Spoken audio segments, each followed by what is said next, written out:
Hello everyone, welcome back to my YouTube channel. कैसे हैं आप सभी। तो देखो, हम लोग इंडियन पॉलिटी को ही आगे कंटिन्यू करते हैं। पिछली क्लासेस में मैंने आप लोगों को रिजर्वेशन से रिलेटेड आर्टिकल 15 और 16 बताया था। तो आज चलो हाथ के हाथ हम रिजर्वेशन को भी समझ लेते हैं। आजकल बहुत ज्यादा इशू चल रहा है जंतर मंतर पर। आपने देखा होगा, अगर आप करंट से रिलेट करते होंगे तो वहां पर मांग चल रही है रिजर्वेशन हटाओ आंदोलन। ठीक है, अब भाई रिजर्वेशन क्यों हटाना चाहिए या रिजर्वेशन इतना जरूरी क्यों है कि आजादी के बाद से अब तक रिजर्वेशन लागू है। ठीक है, तो ये सारी चीजों पर आज हम बात करेंगे कि भाई एक्चुअल में रिजर्वेशन क्या होता है, क्यों दिया जाता है। ठीक है, यहाँ पर कुछ बच्चे जो होंगे बिल्कुल बेसिक से स्टार्ट कर रहे होंगे, उनके लिए रिजर्वेशन, और उनके लिए नहीं, एक्चुअल में रिजर्वेशन को मैं अगर बताऊं तो रिजर्वेशन सच में ही बहुत ज्यादा एक कॉम्प्लिकेट टॉपिक हो जाता है, क्योंकि इतने सारे इसमें पहलू होते हैं, उसके पॉजिटिव, उसके नेगेटिव। ठीक है, उससे क्या वे फॉरवर्ड हम निकाल सकते हैं। और खास तौर पर जो टॉपिक होता है ये मेंस में आंसर राइटिंग के लिए और एसे राइटिंग के लिए भी बहुत ज्यादा जरूरी होता है। तो इस टॉपिक को पूरी तरीके से समझना, क्योंकि देखो आपने बेसिक समझ लिया है कि आर्टिकल 15 कुछ कह रहा है, आर्टिकल 16 कुछ कह रहा है। धीरे धीरे सुप्रीम कोर्ट के डिफरेंट वर्डिक्ट्स हमने पढ़े हैं, पार्लियामेंट के डिफरेंट लॉज हमने पढ़े हैं कि कैसे कैसे कॉन्स्टिट्यूशन में अमेंडमेंट किया गया है। तो धीरे धीरे करके आपने थोड़ी सी कमांड रिजर्वेशन पर पकड़ ली है। अब हम थोड़ा सा हिस्ट्री में जाकर के कि भाई रिजर्वेशन की जरूरत क्यों पड़ी है, या पूरे इंडिया में किस लेवल पर रिजर्वेशन दिया जाता है, क्या इसके मेन ऑब्जेक्टिव है, इन सब चीजों को हम पढ़ेंगे। तो चलो वीडियो स्टार्ट करते हैं। रिजर्वेशन को समझने के लिए एक केस को इमेजिन करो सबसे पहले, कि जैसे सपोज करो एक रेस हो रही है। ठीक है, अब यहां पर क्या है, आपके दो कैंडिडेट्स हैं, एक ए और एक बी। जो ए कैंडिडेट्स है उसके पास में प्रॉपर उसके लाइक शूज हैं, फिजिकली फिट है और अच्छी तरीके से उसकी डाइट वगैरह फॉलो की हुई है, ये सब चीजें हैं। क्लियर हुआ। तो यहाँ पर जो ए कैंडिडेट है वो अच्छे तरीके से वेल इक्विप्ड है। लेकिन अगर मैं बात करूं बी की, तो बी के पैरों में आपने कुछ जंजीरें बांधी हैं, कुछ बेड़ियां बांधी हैं, और आप इन दोनों को बोल रहे हो कि चलो अब रेस स्टार्ट करते हैं, और दोनों के दोनों को रेस में दौड़ा देते हो। और लास्ट में रिजल्ट क्या आ जाता है कि ए विनर हो जाता है, ए जीत जाता है और बी पीछे रह जाता है। तो ये ऑब्वियस सी बात है कि भाई बी तो पीछे रहेगा ही ना, क्योंकि आपने ना तो उसको वेल इक्विप्ड किया है और साथ के साथ उसके पैरों में आपने जंजीरें भी बांधी हैं, तो वो कैसे दौड़ पाएगा। तो यहां पर इस एग्जाम्पल को आप प्रॉपरली रिलेट कर सकते हो समाज की उन जातियों से, उन क्लास से जो कि एक ऐतिहासिक समय से, जो प्राचीन समय से बहुत ज्यादा पीछे रही हैं हर चीज को लेके, चाहे वो शिक्षा हो, चाहे वो इकोनॉमिकली कह लो, चाहे वो सामाजिक कह लो, हर तरह से उन्हें प्रताड़ना का सामना करना पड़ा है। ठीक है, अगर मैं इसकी हिस्ट्री की बात करूं कि भाई ये चीजें कैसे शुरुआत हुई है, तो जब हम वैदिक काल को पढ़ते हैं, वैदिक कल्चर को पढ़ते हैं, तो वहां पर स्टार्ट होता है वर्ण सिस्टम। ठीक है, तो वर्ण सिस्टम के अनुसार यहाँ पर 4 तरीके की कम्युनिटीज या 4 तरीके के वर्ण डेवलप होते हैं, जिसमें से पहला आता है ब्राह्मण हो गया, क्षत्रिय हो गया, वैश्य हो गया, और लास्ट में आता है शूद्र। ठीक है, और इनके जैसे जैसे आगे समय बढ़ता है तो इन जो भी ये कम्युनिटीज काम करती हैं उनके आधार पर ही इनकी पहचान होने लग जाती है। फॉर एग्जाम्पल, जैसे ब्राह्मण क्या है, आपके पूजा पाठ करना, वेदों का पाठ करना। ठीक है, क्षत्रिय को जो युद्ध है, राजा वगैरह को आप कह सकते हैं कि क्षत्रिय सैनिक तरीके से आप ट्रीट कर सकते हो उसको। वैश्य जो व्यापार वगैरह करते हैं, और शूद्र ऐसे समझे जाते थे जो बहुत ही ज्यादा निचला काम करते हैं, साफ सफाई कह लीजिए, या आप ऐसे समझ सकते हैं कि भाई ये जो कम्युनिटीज हैं ये उस समय में इतनी ज्यादा प्रताड़ित होती थी कि भाई इन्हें चांडाल तक कहा जाता था। गांव अलग होते थे, कुएं अलग होते थे, बहुत ज्यादा डिस्क्रिमिनेशन को फेस करना पड़ता था। और आजादी से पहले भी ये सब चीजें चलती रही हैं। और अगर मैं आपको एक बात बताऊं कि भाई भारत में भले ही कॉन्स्टिट्यूशन रिजर्वेशन देता है, भारत में भले ही कॉन्स्टिट्यूशन में अनटचेबिलिटी का कॉन्सेप्ट दिया गया है, छुआछूत, इन सब चीजों को दूर रखा जाना चाहिए, लेकिन फिर भी अभी भी आप लोग बहुत सारे ऐसे केसेस देखते हैं जहां पर ये सारा डिस्क्रिमिनेशन अभी भी किया जाता है। इन सबके बावजूद अगर आपको लगता है कि आरक्षण को खत्म कर देना चाहिए, जैसे कि आजकल मांग चल रही है, तो आप जब लेक्चर आगे पढ़ोगे ना तो आपको धीरे धीरे खुद ही समझ में आ जाएगा कि भाई क्या इसके पॉजिटिव है और क्या नेगेटिव है, क्या सच में आरक्षण को खत्म किया जाना चाहिए या नहीं। ठीक है, तो मैंने एक आप लोगों को हिस्ट्री बता दी कि किस तरीके से कुछ वंचित वर्ग हैं, उनको अगर आप समाज की मेन धारा में, मुख्य धारा में लाना चाहते हो तो उनको थोड़ा सा हाथ पकड़ना पड़ेगा, उनको थोड़ा सा आगे बढ़ाना पड़ेगा, उनको थोड़ा पुश करना पड़ेगा, और इसी चीज को कहा जाता है आरक्षण, दैट मीन्स रिजर्वेशन। ठीक है, ये कैसा है, इसे क्या कहा जाता है, अफर्मेटिव एक्शन, पॉजिटिव डिस्क्रिमिनेशन है। ठीक है, तो ये क्या है, reservation means providing special opportunity to disadvantage section to ensure equal participation in society. समाज में कुछ ऐसा वर्ग है, कुछ ऐसा वंचित वर्ग है जो बहुत सारी असमानताओं का सामना करता रहा है, उनको थोड़ा सा प्रिविलेज देना, थोड़ा सा अधिकार देना, एक्स्ट्रा उनको सपोर्ट देना, जिसकी वजह से वो सोसाइटी में एक अपना एक स्टैंड ले सके और अपने लिए अपने फंडामेंटल राइट्स को इस्तेमाल कर सके। ठीक है, तो रिजर्वेशन आप लोगों को समझ में आया कि आरक्षण किसे कहा जाता है, क्लियर है। चलो फिर अब बात करते हैं हम इसके ऑब्जेक्टिव की। तो देखो ऑब्जेक्टिव का मतलब क्या है, सोशल जस्टिस। ठीक है, सोशल सामाजिक समानता, सामाजिक न्याय होना चाहिए। एक अपॉर्चुनिटी का मतलब अवसर की समानता होनी चाहिए। चाहे वो अगर वो स्कूल पढ़ना चाहता है, अच्छे से अच्छे स्कूल में अगर दाखिला लेना चाहता है तो उसके लिए भी उसको अपॉर्चुनिटी होनी चाहिए।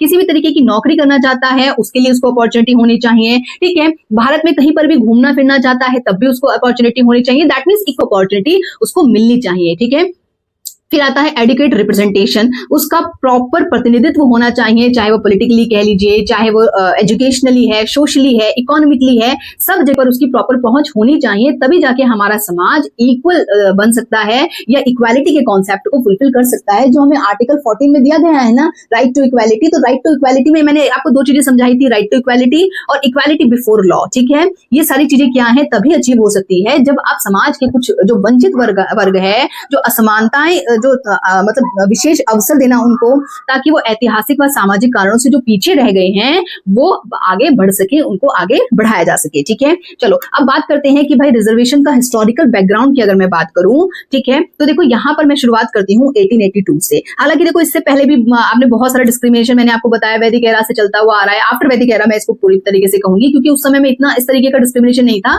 लेकिन जैसे हम पोस्ट वैदिक एरा की बात करते हैं, गुप्ता पीरियड की बात करते हैं, तो धीरे धीरे आगे जब चलते हैं तो बहुत ज्यादा डिस्क्रिमिनेशन इस कम्युनिटी को फेस करना पड़ता है। ठीक है, चलिए, लेकिन रिजर्वेशन का जो कॉन्सेप्ट है कि भाई कुछ वर्ग को थोड़ा सा पॉजिटिव प्रिविलेज दिया जाए, तो यहां से शुरुआत होती है 1882 से।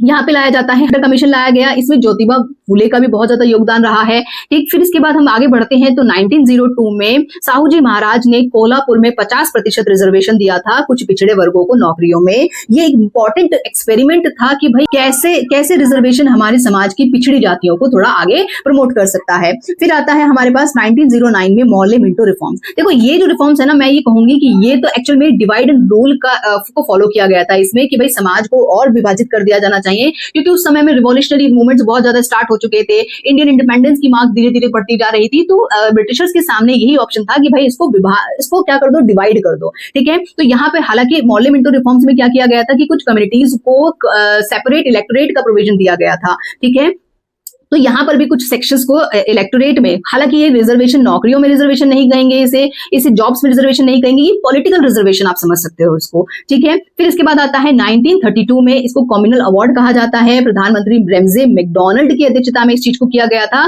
कि भाई जो हिंदू है ना, हिंदूज में से कुछ डिप्रेस क्लास, जो दलित वर्ग होता है, उनके लिए यहाँ पर रिजर्वेशन की मांग की गई थी, उनके लिए अलग से सीट्स रिजर्व करने की मांग की गई थी। लेकिन बाद में जाके गांधी जी और BR अम्बेडकर के बीच में एक पूना पैक्ट होता है और ये डिसाइड किया जाता है कि भाई जो डिप्रेस क्लास आप जो ब्रिटिशर्स अलग कर रहे हैं, हिंदुओं से अलग कर रहे हैं, ऐसा नहीं किया जाना चाहिए। अगर ऐसा किया जाता है तो वो हमेशा अलग थलग ही रहेंगे, वो विकास नहीं कर सकते हैं, उनका प्रॉपर अपलिफ्टमेंट नहीं हो सकता है। तो उन्होंने क्या किया कि भाई ठीक है, आप जो डिप्रेस क्लास है, जो वंचित वर्ग है, जिसको दलित वर्ग हम कह रहे हैं, उसको हिंदू की जो सीट्स दी जाएगी ना, ठीक है, उसी में से आप क्या कर दीजिए, उनके लिए कुछ सीटें आरक्षित कर दीजिए। दैट मीन्स दलितों के लिए एक अलग वर्ग मत बनाइए। ठीक है, तो यहाँ पर 1932 का कम्युनल अवार्ड एक इंपॉर्टेंट और साथ के साथ पूना पैक्ट भी बहुत ज्यादा इंपॉर्टेंट हो जाता है। क्लियर हुआ? चलो फिर इसके बाद पढ़ते हैं हम 1935 में। 1935 में गवर्नमेंट ऑफ इंडिया एक्ट फिर से कुछ कम्युनिटीज को रिजर्वेशन देता है। दैट मींस पॉलिटिकल रिजर्वेशन है। यहाँ पर आप समझिएगा ये सारा का सारा पॉलिटिकल रिजर्वेशन है, क्योंकि ब्रिटिशर्स का मेन मोटिव ये नहीं था कि भाई भारतीयों में कुछ वर्ग ऐसा है जो पिछड़ा हुआ है,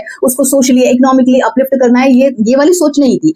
ये तो सोच आती है हमारा जब कॉन्स्टिट्यूशन बन जाता है। ठीक है, तो 1950 में जब हमारा कॉन्स्टिट्यूशन बन जाता है, अब हमने देखा था ना आर्टिकल 15, आर्टिकल 16 ये सब बात कर रहा था कि डिस्क्रिमिनेशन नहीं किया जाएगा कुछ आधारों को छोड़ करके। ठीक है, फीमेल्स और बच्चों को लेकर के कुछ डिस्क्रिमिनेशन सरकार चाहे तो कर सकती है। ये सब चीजें हमने कॉन्स्टिट्यूशन में पढ़ी है। कॉन्स्टिट्यूशन से पहले इस तरीके का पॉजिटिव डिस्क्रिमिनेशन नहीं किया गया था। ठीक है, चलो फिर इसके बाद हमने पढ़ा था 1951 में फर्स्ट अमेंडमेंट लाया गया था, और इसके बाद में हमने धीरे धीरे करके, मैंने प्रीवियस क्लास में आप लोगों को बताया है कि कैसे कैसे रिजर्वेशन आगे बढ़ा है, कैसे कैसे सुप्रीम कोर्ट के डिफरेंट डिफरेंट वर्डिक्ट लाए गए हैं। तो यहाँ तक मैंने इसीलिए यहाँ इस हिस्टोरिकल बैकग्राउंड को इसीलिए मैंने 1951 तक ही छोड़ा है। ठीक है, तो फर्स्ट अमेंडमेंट लाया गया था जिसके थ्रू कुछ आर्टिकल्स और ऐड किए गए थे। क्लियर हुआ? चलो फिर आगे हम बढ़ते हैं कि भाई अगर हम देखें कि करंट रिजर्वेशन की क्या पोजीशन है, कौन सी क्लास को कितना रिजर्वेशन दिया जाता है, ये सारी चीजें भी हम पढ़ते हैं और ये बहुत इंपॉर्टेंट डेटा है। ठीक है, अगर आप अपने फैक्ट्स में और खास तौर पे आंसर राइटिंग में पाई चार्ट के थ्रू इस तरीके से रिप्रेजेंटेशन करते हैं तो एक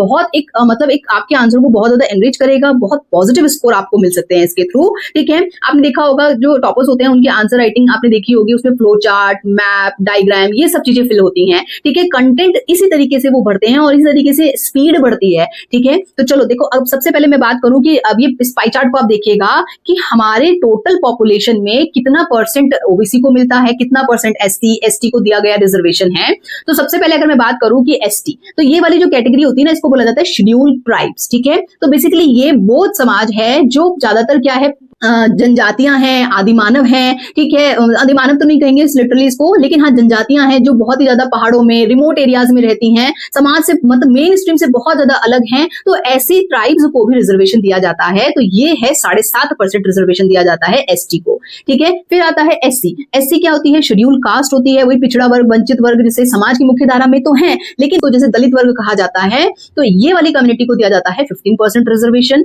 फिर हम बात करते हैं ओबीसी की, तो अदर बैकवर्ड क्लासेस होती हैं ये। ठीक है, इनको दिया जाता है 27% रिजर्वेशन। और हाल ही में जोड़ा गया 103rd कॉन्स्टिट्यूशनल अमेंडमेंट एक्ट, जिसके थ्रू ईडब्ल्यूएस कैटेगरी को 10% रिजर्वेशन दिया गया था। तो टोटल मिलाकर के कितना परसेंट रिजर्वेशन दिया जाता है? 59.5%। तो आप पूछ सकते हैं कि भाई ये तो जो हमने इंदिरा स्वामी केस पढ़ा था, सुप्रीम कोर्ट का जजमेंट आया था कि भाई 50% से ज्यादा रिजर्वेशन नहीं दिया जाना चाहिए, उसकी सीमा को ब्रीच कर रहा था। लेकिन साथ के साथ मैंने आप लोगों को ये भी बता दिया था कि जनहित वाला केस जो आया था, मैंने आपको बताया था, उसमें सुप्रीम कोर्ट ने इस ईडब्ल्यूएस को जो रिजर्वेशन दिया जाता है, इसकी वैलिडिटी को कॉन्स्टिट्यूशन की सीमा में रखा है। दैट मींस इसको अप्रूव किया गया था। ठीक है, तो टोटल रिजर्वेशन कितना दिया जाता है? 59.5% रिजर्वेशन दिया जाता है आज की डेट में। ठीक है, चलो बात करते हैं हम रिजर्वेशन के क्या एडवांटेजेस हैं और क्या डिसएडवांटेज हैं। That means pros and cons जब हम बात करते हैं इसकी, तो अगर मैं बात करूं इसके पॉजिटिव्स की, तो यहां से हम देखते हैं सबसे पहला क्या है? सोशल जस्टिस, सामाजिक न्याय होता है। समाज की सारी जातियों को, सारे लोगों को इक्वल अपॉर्चुनिटी आप मिल सकती है। ठीक है, तो ये हमारे प्रीएम्बल में भी ये चीजें मेंशन की गई हैं, जस्टिस मिलना चाहिए। ठीक है, तो यहाँ पर क्या है? सामाजिक न्याय की अवधारणा इसके थ्रू प्रूफ होती है। फिर आता है इक्वल अपॉर्चुनिटी, भाई सबको अवसर की समानता है, चाहे वो एजुकेशन हो, चाहे वो आपका जॉब्स हो, इकोनॉमी के अपने आप को अपलिफ्ट करना है, तो ये इसके थ्रू क्या होता है? इक्वल अपॉर्चुनिटी मिल सकती है। एम्पावरमेंट होता है, भाई अब किसी को अपने मनपसंद का काम मिलेगा, अपने मनपसंद की शिक्षा मिलेगी, तो वो एम्पावर होगा, सशक्त होगा। ठीक है, फिर आता है पॉवर्टी रिडक्शन। ऑब्वियसली बात है कि भाई इसके थ्रू क्या होगा? गरीबी में थोड़ा सा कमी आ सकती है। ठीक है, पॉवर्टी रिडक्शन, ये सारे जो पॉइंट्स है ना, आप मेंस में लिटरली इन सारे बुलेट पॉइंट्स को इसी तरीके से लिख लीजिएगा। ठीक है, ये बहुत अच्छा एनरिच करेंगे आपके आंसर को। पॉलिटिकल पार्टिसिपेशन बढ़ता है, भाई राजनीति में सारे समाज के सारे वर्गों का प्रतिनिधित्व बढ़ता है। ठीक है, इक्वल रिप्रेजेंटेशन होता है इसके थ्रू। फिर आता है कॉन्स्टिट्यूशनल गोल्ड। संविधान में देखो, एक चीज मैं आपको छोटी सी बताती हूँ, कॉन्स्टिट्यूशन और कॉन्स्टिट्यूशनैलिटी दो वर्ड होते हैं, एक होता है संविधान और एक होता है संविधानवाद। ठीक है, तो अगर संविधान में जो चीजें लिखी हैं इंप्लीमेंट नहीं कर पा रहे हैं, लागू नहीं कर पा रहे हैं, तो संविधान का होने का फायदा ही क्या है? ठीक है, और अगर संविधान में कुछ भी चीजें भले ही कम है, अगर आप उसको पूरी तरीके से इंप्लीमेंट कर रहे हो, दैट मींस लिखी हुई चीजों को आप इंप्लीमेंट कर पा रहे हो, इसे कहा जाता है कॉन्स्टिट्यूशनैलिटी। ठीक है, अगर ये सारी चीजें आर्टिकल 15 क्या कह रहा है, आर्टिकल 16 क्या कह रहा है, ये सब चीजें आप एक्चुअल में इंप्लीमेंट कर रहे हो ना, तो ठीक है, उनके लिखने का कोई फायदा भी है। ठीक है, तो इसका मतलब है कि भाई अगर आप ये सब चीजें अचीव कर पा रहे हो, तो कॉन्स्टिट्यूशन के गोल को अचीव कर पा रहे हो, संविधान को अचीव कर पा रहे हो, और इससे संविधान की फाउंडेशन स्ट्रांग हो रही है। ठीक है, तो ये सारे क्या है? हमारे प्रोस होते हैं। फिर आता है हमारे क्या इसकी कुछ नेगेटिव्स भी है। भाई नेगेटिव्स होंगे तभी तो इतना सारा इशू चल रहा है ना। आप रिसेंटली मैंने बात करी थी वीडियो के स्टार्टिंग में कि भाई आरक्षण हटाओ आंदोलन, ठीक है, ये सारी चीजें भी चल रही हैं, तो इसके कुछ इशू भी होंगे। सबसे पहला इशू जो बहुत ही ज्यादा चर्चित होता है, इसे कहा जाता है मेरिट का इशू, कि भाई कुछ लोग होते हैं, कुछ मतलब अच्छे जनरल कैटेगरी में खास तौर पे, ठीक है, अच्छे अंक लाने के बावजूद भी उनको नौकरियां नहीं मिल पाती, एजुकेशन इंस्टीट्यूशन में उनको सीट्स नहीं मिल पाती है, तो मेरिट का इशू तो होता है। ठीक है, फिर क्रीमी लेयर का इशू ओबीसी के लिए ज्यादातर देखा जाता है। ठीक है, कास्ट बेस्ड पॉलिटिक्स होती है, ऑब्वियसली बात है, मतलब रिजर्वेशन को वोट बैंक की तरह देखा जाता है। ठीक है, तो कास्ट बेस्ड पॉलिटिक्स तो देखी जाती है इसको। सोशल डिवीजन भी होता है इसके थ्रू कि भाई थोड़ा सा कम्युनिटीज में SC ST जनरल ये सारी चीजों को लेकर के डिवीजन देखा जाता है।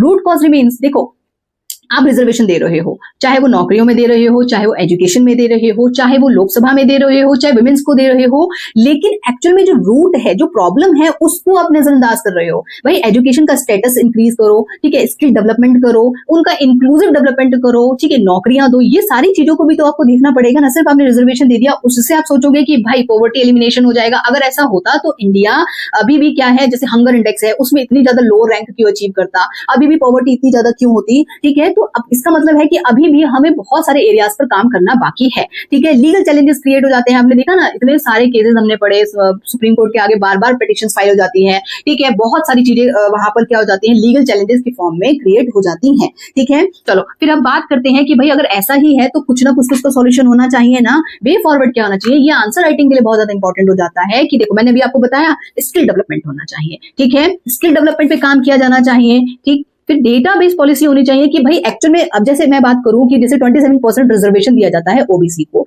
भाई वो जो आपका रिजर्वेशन दिया गया था, मंडल कमीशन की रिकमेंडेशन आई थी कि भाई क्योंकि इंडिया में 52% समथिंग क्या है ओबीसीज हैं, तो उनके लिए 27% रिजर्वेशन दिया गया, ठीक है। लेकिन आज भी तो भाई उनकी पॉपुलेशन इंक्रीज हुई है, डिक्रीज हुई है, क्या उसका स्टेटस है उसको भी तो देख करके पॉलिसी डेवलप की जानी चाहिए, ठीक है। तो दैट मीन्स क्या है कि आज करंट डेटा क्या कहता है उसके हिसाब से उसके हिसाब से रिजर्वेशन दिया जाना चाहिए या उसके हिसाब से पॉलिसी डेवलप की जानी चाहिए, ठीक है। इंक्लूसिव डेवलपमेंट, समावेशी विकास, ये सबसे इंपॉर्टेंट चीज आ जाती है। देखो ऐसे कीवर्ड आप अपने आंसर में यूज करेंगे ना तो आपका आंसर बहुत ज्यादा एनरिच होगा, ठीक है। इंक्लूसिव डेवलपमेंट होना चाहिए, भाई समाज का हर एक तबके को, हर एक सेक्शन को प्रॉपर अपॉर्चुनिटी मिलनी चाहिए, ये सारी चीजों पर आप काम कीजिए ना, ठीक है। तो यहां से क्या हो जाता है, आपका रिजर्वेशन वाला जो टॉपिक हो जाता है पूरा कंप्लीट हो जाता है।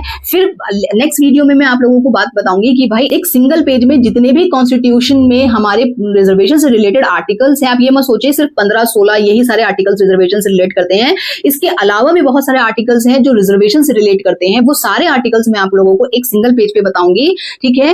तो देखो यहां तक तो समझिएगा कि रिजर्वेशन का टॉपिक कंप्लीट हो चुका है। ये आपके रिवीजन के लिए बहुत ज्यादा इंपॉर्टेंट है। यहां से आपके चाहे मेंस हो चाहे प्रीलिम्स हो, यहां से दोनों तरीके के क्वेश्चंस आप लोगों के बन सकते हैं। देखो मेंस में क्या है, ये सारी चीजें पूछी जाती है जब आप आंसर ड्रॉ करते हो ना अपना, ठीक है, बैकग्राउंड लिखोगे कि भाई क्या किस तरीके से है, तो थोड़ा सा हिस्ट्री भी आप उसको मेंशन कर सकते हो कि भाई ये थोड़ा सा इस तरीके से फ्लोचार्ट के माध्यम से दिखा सकते हो, प्रोज एंड कॉन्स बता सकते हो, वे फॉरवर्ड मैंने आप लोगों को बता दिया। इतना भी आप लोग लिख देंगे ना बहुत ज्यादा आप लोगों का आंसर एनरिच हो जाएगा, ठीक है। सिंपल अगर आप डेफिनेशन की बात की जाती है तो reservation that means affirmative action, ये क्या है, डिसएडवांटेज सेक्शन को इक्वल पार्टिसिपेशन देना है सोसाइटी में, जिससे वो भी क्या हो सके, मेन स्ट्रीम से जुड़ सके। तो ये सारे पॉइंट्स मैं आप लोगों को डिटेल से मैंने आप लोगों को बता दिया है, ठीक है। तो चलो अगर आपको वीडियो पसंद आई हो तो प्लीज चैनल को लाइक शेयर सब्सक्राइब जरूर कीजिएगा, और कोई भी अगर आप लोगों का डाउट होता है तो उसको भी प्लीज मेरे साथ शेयर कीजिएगा। Thank you.